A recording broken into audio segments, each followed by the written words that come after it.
Hey guys, I'm Rich from Neo, and today we're unboxing the HP Pavilion x360 14. So, this is pretty cool because I'm just finishing up my review of the Envy x360 13. So, HP has different tiers of its brands, and obviously at the top is the Spectre, which is it's actually the OLED one is my favorite PC on the market. But obviously that's the flagship. Right below that is Envy. Envy is premium, high end, that's what they call it. And then you have Pavilion, which is more mid-range to mainstream. Whereas, and then they have just unnamed pieces. Like if you see the HP 14 something, then that would be considered entry level. Okay, so this thing is actually pretty cool. It has some options that the Envy didn't have, such as 4G LTE. I love 4G LTE. Everybody that knows me knows that I love 4G LTE. Every PC should have it. It's 2020. If I have something with a CPU in it, it should be connected to the internet all the time. Shouldn't have to worry about connecting to Wi-Fi or, going to Starbucks and having to sign up for their mailing list to use their Wi-Fi, stuff like that. Or going to an airport lounge and trying to find the Wi-Fi password. Like those little minor inconveniences are out the window when it comes to 4G LTE. It's good stuff, and that's in this model right here. And this PC costs under $700 for an Intel PC. That's something we've seen on the Qualcomm side of things because Qualcomm has integrated modems in their chipsets. Intel does not, so LTE always comes at a premium. It ends up costing like $100 more. This thing costs $700, which is pretty cool. It has Intel Ice Lake processors. This model that HP sent me has a Core i5-1035G1. This is something that we're seeing a lot of. There's several. When you look at 10th Gen U series Core i5 models, there's actually 5 of them now that there's V Pro. There's 3 Ice Lake, and there's 2 Comet Lake. Comet Lake is simple. There's an i5, and there's a V Pro i5. Ice Lake is a little different. Is the Core i5-1035 G1, G4, and G7. The G1 does not have Iris Plus graphics. What Intel did is they had to get down to 10 nanometers. They've been delaying it for years. And so they had to lower the clock speed. So really, Comet Lake is the better CPU, even though it's still 14 nanometers. But they made up for it with Iris Plus graphics. So they have a lot more graphics power. And you'll notice that in something like the i7, that's because the i7 only comes in the Core i7-1065G7. The G number stands for graphics power. So G4 and G7 are Iris Plus. G1 is not. It's regular integrated graphics that we've always had, So a lot of OEMs are using that 1035G1 to differentiate between the i5 and the i7 model because you get a lot more graphics power with the i7 model, and that's the case here. All right, so let's get this out of the box before I talk more about the internals. All right, I have reviewed PCs with the 1035G1. It's pretty good. I'd obviously prefer a 1035G7, but for something that's, like I said, mid-range to mainstream here, that's to be expected. You notice it has the more classic HP. Well, HP has 2 logos for its products. This is the one that you'll see on more mainstream products. It's that circle with the HP inside. It still looks nice. I say this a lot, but the branding is quite often the prettiest part of a device. And that's just because it's, they want you to recognize the brand when you see it. So it's got that chrome HP logo. Inside here, we've got a charger. It's a 45-watt charger, and it is a barrel charger, which is a shame. I'm always a fan of USB Type-C. And then, of course, we've got a power cable. We have a pen that supports Microsoft Pen Protocol 2.0. I assume there's a pen in here because the box actually, yeah, there it is.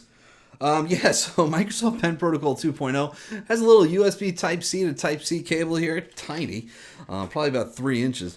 And what's cool is that this actually does, it's rechargeable. If I could just figure out how to open it.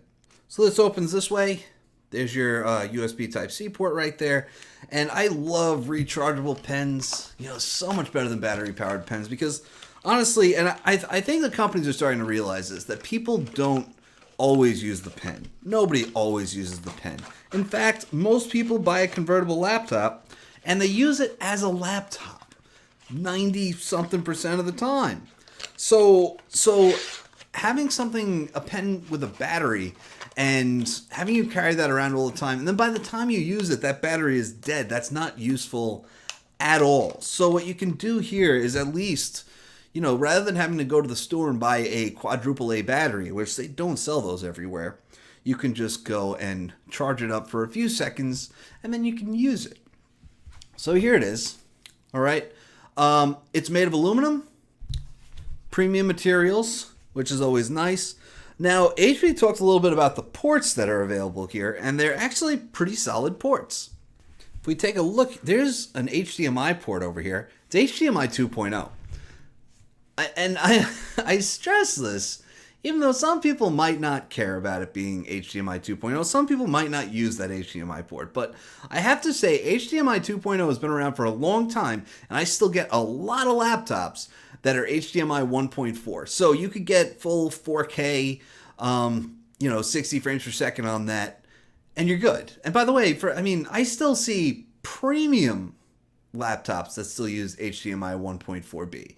So it's really cool to see this on something that's more entry level. And that's what we're really seeing here is flagship features kind of coming down the pipe and showing up in those more entry-level PCs. Like I said, this one does have a Core i5. It is available with the Core i7, and that's something like $1,200.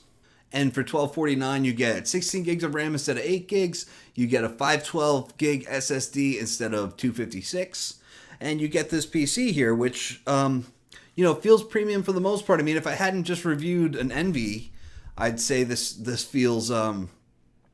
high-end premium or closer to premium, but the Envy, it's thinner, it's lighter. It actually only costs about $100 more than this using an AMD Ryzen 5 instead of a Core i5. And I gotta say, the Ryzen 5 blows Ice Lake i5 G1 out of the water. We do have a magnet on the lid that's it's not a very strong magnet. I'm trying to find the exact spot that this should go. It's not exactly in the middle here. Or if I should...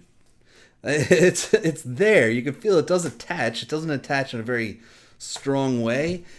Some of these PCs, it's like the weight of a sun. So, back to ports. Like I was saying, they made a big deal about the ports. There's that HDMI 2.0 port. They also used, for the Type-C port, we've got we've got USB 3.1 Gen 2, which is pretty cool. The Type A ports are USB 3.1 Gen 1. So Gen 2, we get 10 gigabits per second. Gen 1, we get 5 gigabits per second.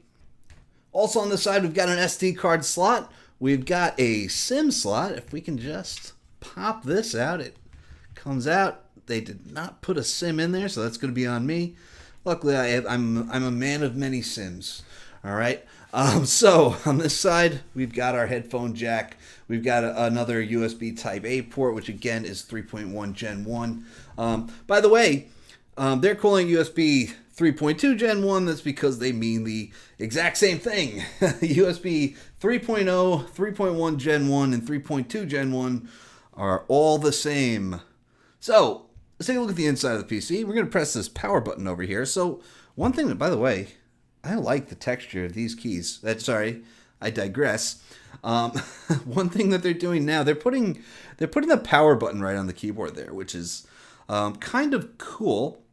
I saw that on the Envy as well. It hasn't made its way to the Spectre yet, although the Spectre x360 has these angled edges here. So they stuck a power button on the corner of the Spectre. So B&O speakers right on top there, which is always good. And it's about what you'd expect from Pavilion. It has that sort of brushed look on the keyboard deck. The trackpad has definitely been made bigger. Enlarged is the word I'm looking for. That's a big trackpad. It makes use of the available real estate there. It's quite nice. By the way, this thing does come in pretty colors. It comes in forest teal, which is probably the sweet spot. It's like a green with ash silver accents. It's pretty nice from the pictures that I've seen. So we can take a look at the screen, and this is a convertible, so we can obviously just fold it back like so, and there's our screen. Now you notice it doesn't have particularly small bezels, and obviously that comes with the price point. I don't know what sacrifices they've made to get this down to $700 yet, but I'm impressed so far. But so the bezels are a little bit bigger. The side bezels are fine, but you notice it has that big chin, and that's something that was really chopped down in the Spectre X360 this year. I saw it again in the Envy, and that hasn't quite made its way down to the Pavilion. Another thing that we've seen in the Envy is the privacy guard in the camera. That's not here. That's fine. I don't really miss that when it's when it's not there, and I'm super impressed that they're including things like 4G LTE, USB 3.1 Gen 2 in the Type-C port, HDMI 2.0. That is some impressive stuff. This might be the most inexpensive 4G LTE Windows 10 PC on the market, or at least with modern specs. Now this screen is nice. HP makes good screens. I'm not surprised to see it. It is 1080p, but like I said, if you want 4K, we can do that with this one because we have HDMI 2.0. So you actually have an option for 4K output. And by the way, you can connect it to two 4K displays. And the reason for that is because you also have that USB 3.1 Gen 2 Type-C port. So you can use one with HDMI and one with USB Type-C.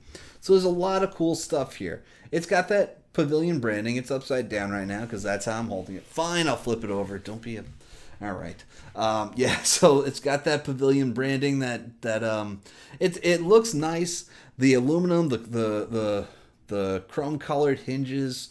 It's a very pretty machine. And for $700, I gotta say, it's really impressive. You know, I mentioned that this might be the most inexpensive Windows 10 PC with 4G LTE on the market. And I said the most. It's probably more like one of the most. The thing is, 4G LTE on the Intel side of things has traditionally been reserved for the very high end. We saw it in the Spectre series.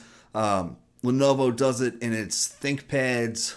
It's real. You know, Dell does it in its high-end latitudes. And since it comes at a premium already, like you already had to pay like $150 on top of that. So to see it in here is really surprising. Qualcomm promised to be something of a game changer in that department by having 4G LTE integrated into the chipset. And that's something that they've always done because they've made smartphone chips. And obviously all smartphones need 4G LTE. So they did that in PC chipsets. And the latest one is Snapdragon 8CX, or well, the latest one that's on the market, you know, and that's a premium chipset. They also introduced the Snapdragon 8C and 7C, which bring the tiers down a little bit, but those chipsets aren't really appearing anywhere. There were a couple of Snapdragon 7C educational devices that were announced a while back and were never heard from again. I assume they're being used in schools somewhere. Like, it was really designed for schools that don't have access to Wi-Fi, rather than a mass market product like this. And that's what I think is really cool. And I told Qualcomm this back when they announced this, like this could be a game changer. Putting 4G LTE in something like this this price point would be more like an Snapdragon 8C. Like, that's a game changer because no one else is doing it at that price point, and they didn't do it either. So now we have an Intel PC that has 4G LTE at that price point, and that's something that really just doesn't exist. Like you might find some edge cases of some kind of piece, like those educational devices I just mentioned that have it at this price point or lower. But as far as just a mainstream PC that you can buy at, you know, HP.com, Best Buy, your average retailer, that doesn't exist. This is the only one. So that is really exciting because anybody who knows me knows I'm a big fan of 4G LTE in laptops because honestly, you take it on the go. It's meant to be a portable PC. Like, if it wasn't meant to be a portable PC, it would be a tower sitting on your desk. Those are the PCs that are not meant to be portable. So if it's meant to be portable, why can't it connect to a cellular network? And I get worked up about that because I feel very strongly about it. So I'm very excited about this, and really like they packed in a lot of those cool premium features. Like, don't underestimate the power of HDMI 2.0 and USB 3.1 Gen 2 Type C, because you may not have a use for USB 3.1 Gen 2 Type C yet until you do, and you want to be able to keep this thing for 4 or 5 years, whatever the lifetime of the device. So that's about it. It's a Pavilion, under $700. Pretty cool stuff. So stay tuned for more. I'll have a review in a few weeks. I'm Rich from NeoWin. Have a great night.